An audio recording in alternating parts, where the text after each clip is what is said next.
Talk a little bit about, from your experience, what it's like, because there are times when you have people that are not where they ought to be and are not doing what they ought to be doing, and as a result, morale suffers, productivity suffers. Right. Talk a little bit about your experience when you have to remove someone and what that's like, and is there an intersection, even in removing someone, of love and good deeds?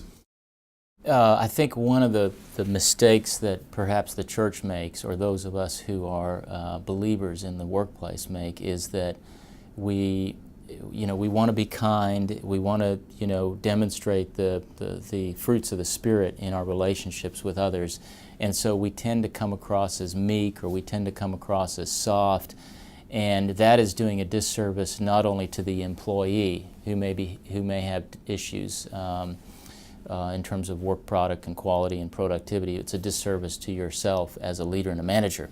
So we have to have integrity, and integrity means we have to be truthful and honest with them, and that sometimes that's delivering bad news. That's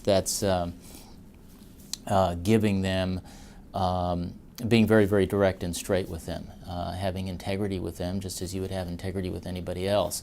So now granted, we're admonished by the Apostle Paul to deliver truth with love and with a sense of grace. So we have to be firm, we have to be tough at times, but in a spirit of grace and truth and love. Talk a little bit about when you have those hard conversations, or when you, maybe let's take Les out of the fire for a second, but when you know of people who are having those tough conversations and the moment of truth arrives, and you're having those tough conversations and the moment of truth arrives and you've got to say to someone, this is not working, this is not a fit here. There are times when they'll say, you're right.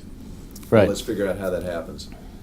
I would venture to say most of the time they don't look you back in the eye and go, you're right, thank you for telling me the truth.